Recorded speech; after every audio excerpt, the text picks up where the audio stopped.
कैसे हो आप सभी। स्वागत करता हूँ RCTGT एकेडमी पर।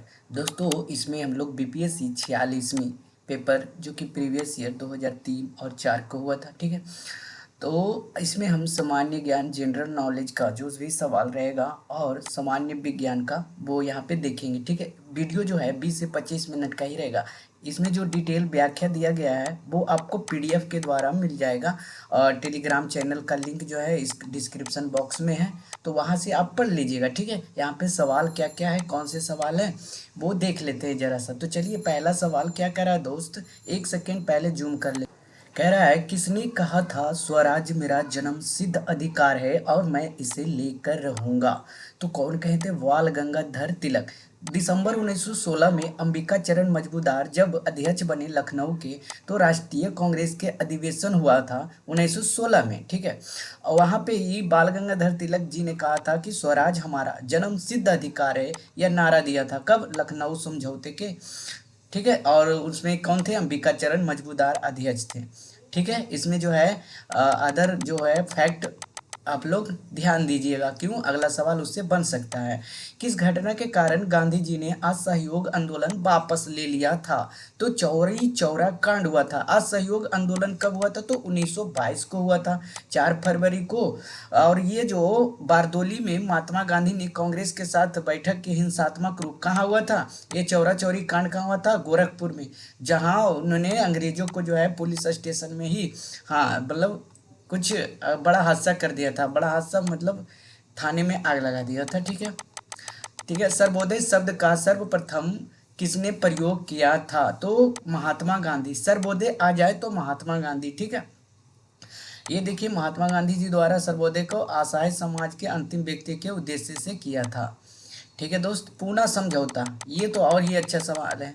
पूना समझौता का उद्देश्य क्या था बताओ, तो दलित वर्ग को प्रतिनिधित्व देना। महात्मा गांधी जी कह रहे थे कि दलित को अलग मत करो, लेकिन अंबेडकर जी कह रहे थे उनको जो है अलग, यानी कि अंबेडकर जी बोल रहे थे कि दलित को अलग जो है, हाँ प्रोविंस प्रदान करे, और अंग्रेज जो चाहते थे वही हो रहा था, और इसको अवार्ड भी घोषित किया जाता था। तो गांधी जी बोले कि इससे तो है, और सब एक तो पहले से ही मुस्लिम अलग होने की बात कर रहा है, और फिर से आप दलित लोगों को भी अलग कर रहे हो हिंदू से, ठीक है। तो ये सब के चलते ये स्टोरी आपको पता ही होगा। तो उन्होंने अम्बेडकर जी के साथ 1932 में पूना पैक्ट समझौता कर दिया था, जेल में थे, ठीक है, यानी कि अनशन पे गांधी जी बैठ गए थे। यही कहानी था, मतलब मस्त है, आप लोग ध्यान से देखिएगा। अच्छा अब ये सवाल इधर की ओर बढ़ेंगे, ठीक है। झंडा गीत, अब ऊपर की ओर चलेंगे। झंडा गीत किसने लिखा था, तो ये श्याम लाल पार्षद थे। राष्ट्रीय गान को सर्वप्रथम कब गाया गया था, 1911 में। कब गाया गया था, 1911 में हुआ था कलकत्ता अधिवेशन, ठीक है। कलकत्ता अधिवेशन के अध्यक्ष कौन थे वो आप बताइएगा, 1911 में, ठीक है। और ये प्रकाशन सर्वप्रथम 1912 में हुआ था, और 24 जनवरी 1950 को राष्ट्रगान को अपना, ठीक है, 24 जनवरी 1950 को, ठीक है दोस्त, इतना याद आ गया। चलिए अब अगला थोड़ा सा इधर करते हैं। हाँ ये सन 1930 में क्या कह रहा है, सन 1930 में कांग्रेस का सविनय अवज्ञा आंदोलन इतना सफल हुआ कि निम्नलिखित शहरों में से एक में अंग्रेजी राज्य के चिन्ह कई महीनों तक गायब हो गए थे। तो बढ़ी, ये जो आंदोलन हुआ था 1930 में हुआ था, और बिहार के बढ़ी शहर में हुआ था। और ये आंदोलनकारी क्या थे कि कब्जा हो जाने से वहाँ कई महीनों तक ब्रिटिश राज का नियंत्रण समाप्त हो गया था, ठीक है। वहाँ पे ब्रिटिश राज्य का हुक्म खत्म ही कर दिया था, ऐसा हुआ था, ठीक है। अच्छा ये कह रहा है कि 1937 भारतीय राष्ट्रीय कांग्रेस का अध्यक्ष 1937 अधिवेशन बिहार के किस शहर में हुआ था।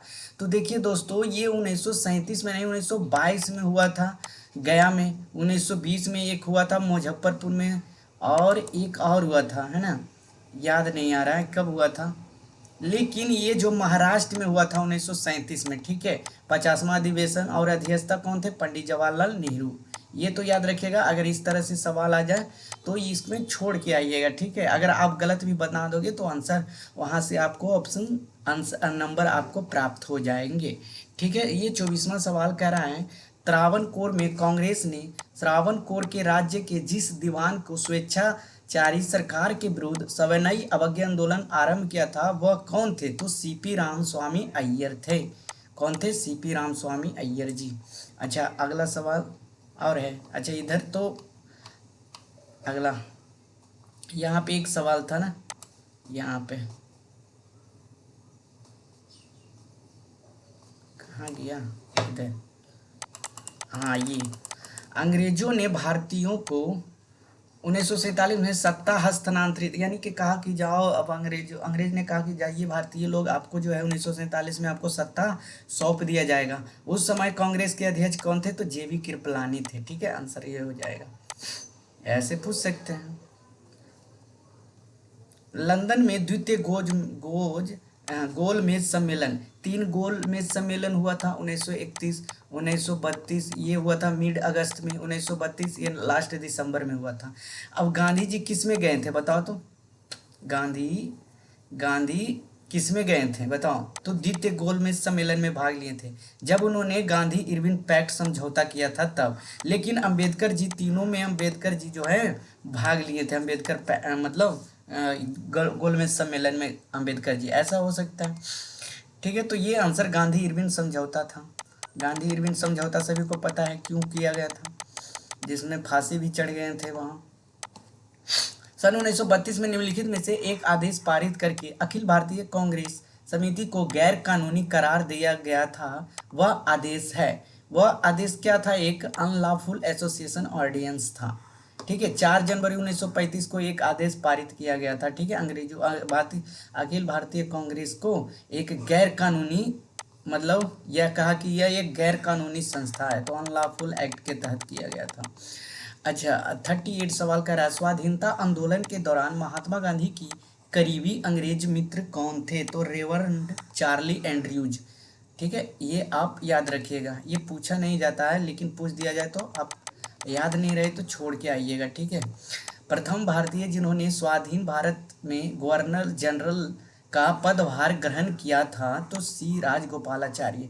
ये जो है सी राजगोपालाचार्य प्रथम भारतीय थे जिन्होंने गवर्नर जनरल का पदभार संभाले थे। ठीक है, ऐसा सवाल आपको मिलेगा।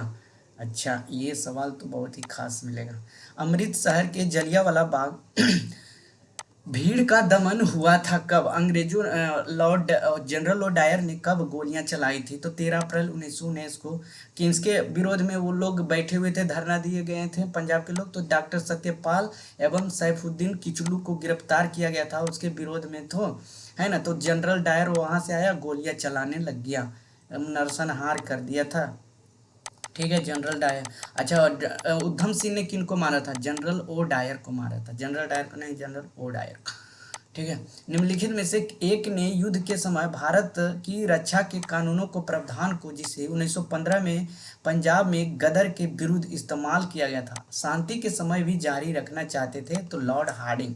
ठीक है, ये सब लॉर्ड मत लगाओ, हार्डिंग था, हार्डिंग हार्डिंग, ये सब लॉर्ड फॉर्ड बकवास लगता है। ठीक है, एक तो लूटा उसमें लॉर्ड बोलो। बंगाल 1905 में विभाजित हुआ, जिसके विरोध के फलस्वरूप यह द्वारा विभाजित हुआ था। बंगाल विभाजन 1905 में हुआ था। अब जिसका विरोध भी हुआ था उसके द्वारा क्या हुआ था? विरोध हुआ था। 1911 में विरोध किया गया था। बंगाल विभाजन 1905 में लॉर्ड कर्जन के कार्यकाल में हुआ था। किसी कार्यकाल में? लॉर्ड कर्जन के कार्यकाल में हुआ था। और 1911 में ब्रिटिश जॉर्ज पंचम भी आए थे, पश्चिम बंगाल में आए थे, और आना भी उनको रद्द कर दिया गया था। ठीक है, विभाजन को रद्द करने के फलस्वरूप मतलब जॉर्ज पंचम आए बंगाल, फिर बोले कि रद्द कर देते हैं, लेकिन 1911 में फिर से अलग कर दिया। बड़ा ही जालिम था यार, ये सब बोल बोल के मुँह कर जाता था। चलो हसास, अब आगे की ओर बढ़ते हैं। हमारा कदम, आपके कदम किधर गए? चलो, महात्मा गांधी को मानना था कि द्वितीय विश्व युद्ध में भागीदारी से असह्य निम्नलिखित सिद्धांत का उल्लंघन होगा। तो अहिंसानंद पुजारी थे गांधी बाबा, तो यही कह सकते हैं, और क्या कह सकते हैं। चलो और क्या होगा, ये सब ज्योग्राफी वाले आप लोग देख लीजिएगा। ठीक है, ज्योग्राफी वाला भी करा देता हूँ। ठीक है, ये अच्छा सवाल है ना, इसीलिए। चलो, भारतीय लोकेटेड अवस्थित है, यानी कि भारत जो था अवस्थित है कहाँ से कहाँ तक? तो ये 8.4 डिग्री उत्तर से 37.6 डिग्री उत्तर, तथा देशांतर की बात करें तो 68.60 डिग्री पूर्व से 97.25 डिग्री पूर्व के मध्य स्थित है। ठीक है दोस्त, ये फैक्ट है, आपको याद करना ही पड़ेगा। इधर भी ज्योग्राफी है ना, हाँ इधर भी है। चलो, कह रहा कि भारत में ताम्र, स्वर्ण, लौह, कोयला निम्नलिखित में से किस वर्ग के स्थानों से क्रमबद्ध जुड़ा हुआ है? तो कोलार, कुद्रेमुख, झरिया। कहाँ जा? कोलार, कुद्रेमुख। ठीक है, अब आगे की ओर चलते हैं। ये बैकग्राउंड थोड़ा प्रॉब्लम दे तो मैनेज कर लीजिएगा। मत्स्य वाला ये सब सवाल ना स्किप करके आइएगा, ठीक है। चलो, कह रहा है कि विश्व के 80% सक्रिय ज्वालामुखी निम्नलिखित में से किन पेटियों में पाए जाते हैं? तो कौन से पेटियों में पाए जाते हैं? तो मध्य महाद्वीप पेटी, और कौन सा हो जाएगा? परी। ये सब भी छोड़ के आना दोस्त, ये सब ना फैक्ट, ज्योग्राफी वाले जो है क्वेश्चन फंसा के ही लाएंगे। चलो, विश्व के विशालतम स्वर्ण क्षेत्र दक्षिण अफ्रीका की निम्नलिखित में से कौन सी पर्वत श्रेणियां में अवस्थित है? तो बीटर वाटर सैंड। ठीक है, ये आप याद रखिएगा। अगला सवाल, विश्व में अधिकतम संभाव्य पोटेंशियल जल शक्ति वाले कतिपय नदी बेसन कितना है? कांगो, कोलंबिया, एंगट से। चलो अब साइंस की तरफ बढ़ते हैं, ये सब सवाल बोरिंग हो रहा है, ठीक है। चलो साइंस से पहले सेंसेक्स कर लेते हैं। सेंसेक्स जनगणना से भी सवाल पूछा जाता है, उसके बाद पोलिटी भी कर लेंगे, ठीक है। पोलिटी में भी अच्छा खासा सवाल रहता है, वो जो कि आपको अच्छे रहेगा। जनगणना 2001 के अनुसार भारत में लिंग अनुपात क्या है? तो 1000 पुरुषों पर 933 महिलाएं, ठीक है। अच्छा, बिहार की बात करें तो बिहार में जवाब दीजिएगा कितना है? 938 है कि 933 है? आप लोग ध्यान दीजिएगा, आप लोग फैक्ट चेक करते रहिएगा, ठीक है। बिहार से हैं तो कह रहा है कि भारत की जनसंख्या कब 100 करोड़ की हो गई थी? तो ये 2000 में हो गया था, तो 146 करोड़ है टोटल। फिर से 2001 की गणना के अनुसार निम्नलिखित में से भारतीय राज्यों का कौन सा समूह जनसंख्या घनत्व सही, यानी कि डिसेंडिंग ऑर्डर में सबसे जनसंख्या घनत्व किसका जो है सही अवरोही क्रम में? अवरोही क्रम क्या होता है? घटते क्रम, यानी कि घटते क्रम बड़ा से छोटा। अब तो पंजाब में घनत्व ज़्यादा है, तमिलनाडु, हरियाणा, महाराष्ट्र, ठीक है, इस तरह से हो जाएगा। फिर से आ रहा है जनसंख्या वाले सवाल। जनसंख्या की दृष्टि से भारत बिहार के क्रम में कैमा है? तो ये तृतीय जनसंख्या, पहला उत्तर प्रदेश, दूसरा राजस्थान, तीसरा, ठीक है, तीसरा बिहार। याद आ गया। कह रहा है संविधान में, अच्छा अब आ गया पोलिटी। पोलिटी आ गया तो पोलिटी तो अच्छा ही रहता है ना सवाल। भारतीय संविधान में निम्नलिखित में से पदों की वरीयता, यानी कि पोस्ट के अनुसार जो है कौन वरीयार पोस्ट है? ठीक है, तो सबसे पहले बात करते हैं राज्यपाल, फिर मुख्य न्यायाधीश, फिर राज्य के मुख्यमंत्री, फिर मुख्य चुनाव आयुक्त जो होता है पावरफुल होता है। अच्छा, लैपटॉप को चार्ज में लगा दे थोड़ा सा। कह रहा है कि वह कौन सा, ठीक है, 61 सभा है जिसका अध्यक्ष उस सदन का सदस्य नहीं होता है? तो राज्यसभा होगा, ठीक है। अनुच्छेद 64 के अनुसार उपराष्ट्रपति जो होगा राज्य का सदस्य ना होते हुए भी उसका पदेन सभापति होता है, ठीक है। अध्यक्ष उस सदन का सदस्य नहीं होता है, फिर भी अध्यक्ष होता है, ठीक है दोस्त। अच्छा, अगला सवाल क्या कह रहा है? पॉलिटी वाले सवाल मस्त रहेंगे सब। लोकसभा की कार्यवाही में भाग लेने का अधिकार कौन नहीं होता, किसको नहीं होता है? तो ये जो होगा कैग को नहीं होता है शायद, अगर आ भी सकता है, ठीक है। तो ये आंसर इसका मेंशन नहीं किया गया है बीपीएससी द्वारा, ठीक है। तो इसमें क्या कहा है कि केवल महान्यायवादी ही लोकसभा की कार्यवाही में भाग ले सकता है, परंतु उसे कार्यवाही में मत देने का अधिकार नहीं होता है। संविधान अनुच्छेद 76 के तहत राष्ट्रपति द्वारा महान न्यायवादी की नियुक्ति की जाती है, ये तो पता ही है। नियुक्ति जो होता है राष्ट्रपति द्वारा होता है। चलो, भारत के राष्ट्रपति को विशिष्ट केंद्र राज्य राजकोषीय संबंधों के बारे में सुझाव किसके द्वारा दिया जाता है? तो वित्त आयोग द्वारा दिया जाता है। चलो फटाफट सवाल कर लेते हैं यार, ज़्यादा लेट हो गया ना। 12वें वित्त आयोग के अध्यक्ष कौन थे? 12वें वित्त आयोग डॉक्टर सी रंगाराजन थे, ठीक है। प्रथम कौन थे? केसी नियोगी। द्वितीय के संगनाथन। प्रथम वाले पूछते हैं, ठीक है, 1951 वाले, ठीक है। आपको जो है इलेक्शन कमीशन से ले लेता हूँ। वर्तमान में मुख्य चुनाव नियुक्ति कौन मतलब इलेक्शन कमिश्नर तो बदले रहता है, तो 2025 में आप देख लीजिएगा इलेक्शन कमीशन कौन है, ठीक है। ये अभी तो राजीव है ना, हाँ भारतीय संविधान अनुच्छेद 370 का संबंध किससे है? तो ये सभी को पता है, जम्मू कश्मीर राज्य से। 300 अनुच्छेद 70 कब हटा था? तो 2019 में हटा था। संविधान के 73वें संविधान संशोधन किससे संबंधित है भाई? तो किससे संबंधित हो? तो पंचायत राज अधिनियम से संबंधित है, ठीक है। तो ऑप्शन सी हो जाएगा। चलो भाई, 73वें संविधान संशोधन, प्रथम पंचायत लागू कहाँ हुआ था? तो राजस्थान में हुआ था। किन संशोधन में समाजवाद, धर्मनिरपेक्ष और राष्ट्रीय एकता, अखंडता शब्द भारतीय संविधान में जोड़ा गया था? तो किस संशोधन के द्वारा? तो 42वां संविधान संशोधन के द्वारा जो था, धर्मनिरपेक्ष, राष्ट्रीय एकता और अखंडता। कौन सा आर्थिक अधिसूचना इकोनॉमिक में नहीं आता है? तो कौन नहीं आता है इकोनॉमिक्स में? तो शिक्षा एवं स्वास्थ्य। बाकी रेलवे, ऊर्जा, सड़कें, ये सब आता है। अब अगला सवाल दोस्त चलेंगे, ठीक है। साइंस अगर रहा तो साइंस का ही करेंगे। चलो, किधर गया साइंस? हाँ, ये आ गया साइंस। चलो, शुष्क ड्राई आइस किसे कहते हैं? तो सभी को पता है भाइयों, ठोस कार्बन डाइऑक्साइड को ड्राई आइस कहा जाता है, ठीक है। 5 मिनट में साइंस को निपटा डालते हैं। निपटा डालते हैं मतलब खत्म कर डालते हैं। पीतल के बर्तनों को कलाई करते समय गर्म बर्तन के सफाई के लिए प्रयोग किए जाने वाले अमोनिया क्लोराइड चूर्ण से निकलने वाला धुआं कैसा होता है? तो अमोनियम हाइड्रोक्लोरिक एसिड का होता है, ठीक है दोस्त। अच्छा, अगला सवाल क्या कह रहा है कि जस्ता जस्ता के एक आयतन का भाग धनत्व 7100 को 2 आयतन भाग में धनत्व इतना है, तो मिलाने के बाद पीतल जो बनता है, पीतल का धनत्व कितना बन जाएगा? तो 8300, यानी कि कितना बन जाएगा? 8300 किलोग्राम बन जाएगा। 700 घटा दिया भाई। चलो, ये फटाफट करना था भाई, ऐसे नहीं चलेगा, ऐसे नहीं चलने वाला। हाँ, अल्कोहलिक फर्मेंटेशन पता है ना, इस आखिरी का उत्पाद क्या होता है? तो इथाइल अल्कोहल होता है ना भाई, सबको पता है इथाइल अल्कोहल पिया जाता है। वायु में थोड़ी देर, क्या करा, वायु में थोड़ी देर रखने पर किस धातु के ऊपर हरे रंग के बेसिक कार्बोनेट की परत जम जाती है? तो किसका? तांबा का बन जाएगा भाई। चलो, वायु में थोड़ी देर रख दो तांबा में, तो बेसिक। हाइड्रोक्लोरिक एसिड की कांच की बोतल में नहीं रखा जाता है, क्योंकि यह अभिक्रिया करता है कांच के सिलिकॉन डाइऑक्साइड से। किससे किससे अभिक्रिया कर लेता है? तो कांच के सिलिकॉन डाइऑक्साइड से अभिक्रिया कर लेता है। कच्चे फलों को कृत्रिम रूप से पकाने के लिए प्रयोग किए जाने वाले गैस का नाम क्या है? एथिलीन हो जाएगा, C2H4 हो जाएगा। अच्छा, चलो इधर चलते हैं। निम्नलिखित में से कौन सा हार्मोन है? ये मतलब चारों में से कौन सा हार्मोन है? तो इंसुलिन एक हार्मोन है, ठीक है भाई। अच्छा, आगे की ओर बढ़ते हैं कि सवाल यहाँ पे ब्लड क्लोटिंग की आवश्यकता किसकी होती है? तो विटामिन के की ब्लड क्लोटिंग में आवश्यकता होती है। ये तो आसान था। अच्छा, विटामिन वसा में कौन घुलनशील है, पानी में कौन घुलनशील? तो BC पानी में होगा, कीड़ा जो होगा फैट में होगा। कीड़ा विटामिन के, E, D and A, B and C।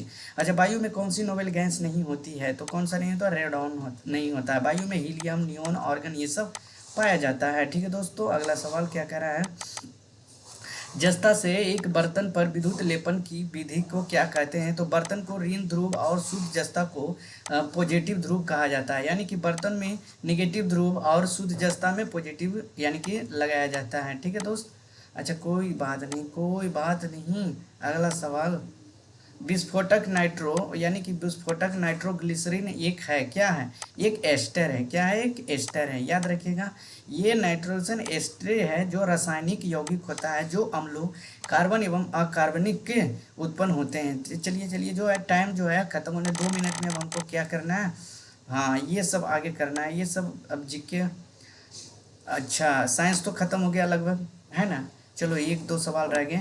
विकास का कारण क्या है? पीढ़ी से पीढ़ी अनुकूलम एडॉप्शन करना, ठीक है। विकास का यही कारण होता है। अच्छा दोस्तों, ये जो है सवाल, हाँ, क्लोरोफिल में कौन सी धातु आयन पाया जाता है? तो कौन सा हो जाएगा? मैग्नीशियम।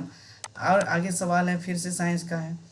चलो, निम्नलिखित में से कौन सा मनुष्य में अवशोषी यानी कि वेस्टाइजल अंग नहीं है? तो कौन हो जाएगा? यानी इंसेसर, दांत वाला जो हो जाएगा, काटने वाला, चीर फाड़ने वाला, वो नहीं है, ठीक है।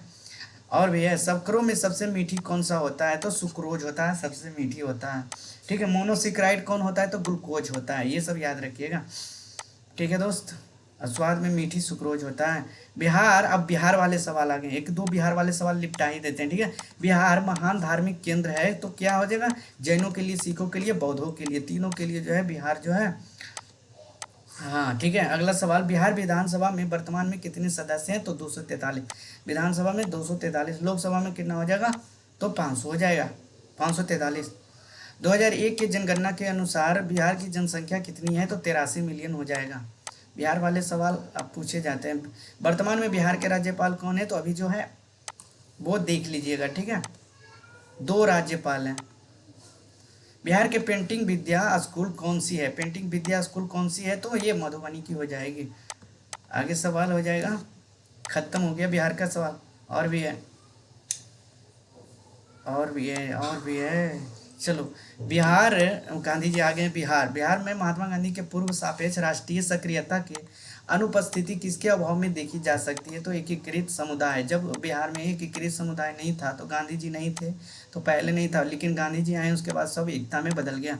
स्वतंत्रता पूर्व बिहार में निम्नलिखित में से एक वर्चस्व जाति मतलब किसका नहीं था? तो किसका नहीं था? तो कुर्मी, ठीक है, मतलब वर्चस्व इसका नहीं था, ठीक है। अगला सवाल क्या कर रहा है? स्वतंत्रता बिहार में बड़े जमींदारों की राजनीतिक शक्ति बचाने का माध्यम क्या था? तो आर्थिक स्थिति, जिसके पास आर्थिक मजबूती रहती थी वो अपना राजनीतिक कैरियर बचा लिया जाता था। कह रहा था कि बिहार प्रांतीय किसान सभा का गठन किस सन मतलब किस वर्ष हुआ था? तो मार्च 1929। किसके द्वारा? स्वामी सहजानंद सरस्वती द्वारा हुआ था, ठीक है दोस्त। आइए दोस्तों, क्या कह रहा है कि यह बिहार के में बांगर मिट्टी मिलती है। बिहार में बांगर मिट्टी मिलती है तो कहाँ मिलती है? तो कहाँ मिलती है? तो गया, बोध गया, पूर्वी चंपारण, भागलपुर क्षेत्र में। चलो, अगला सवाल क्या कह रहा है? बिहार में, ये सवाल 103, स्वतंत्र पूर्व बिहार में समाजवादी विचारधारा के प्रसार का श्रेय किसे दिया जाता है? तो कांग्रेसी कार्यकर्ता को, क्रांतिकारी के लिए, ठीक है। अच्छा, और बच गया क्या बिहार वाले सवाल?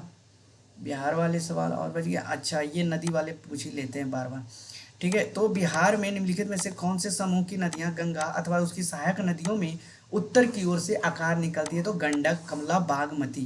कौन सा हो जाएगा? गंडक, कमला एंड बागमती हो जाएगा। चलो, और ये सब पीडीएफ में आप जो है देख लीजिएगा, ठीक है। तो दोस्तों, वीडियो इतना ही रखते हैं, बाकी जो है करेंट अफेयर है और मैथ है, ये सब जो है आप लोग प्रैक्टिस कर लीजिएगा पीडीएफ के माध्यम से। पीडीएफ आपको मिल जाएगा कहाँ? हाँ, तो टेलीग्राम चैनल पे डिस्क्रिप्शन बॉक्स में देख लीजिएगा। वर्तमान में यूएनओ के सदस्य 193 हैं। तो मिलते हैं नेक्स्ट वीडियो में। वीडियो देखने के लिए धन्यवाद।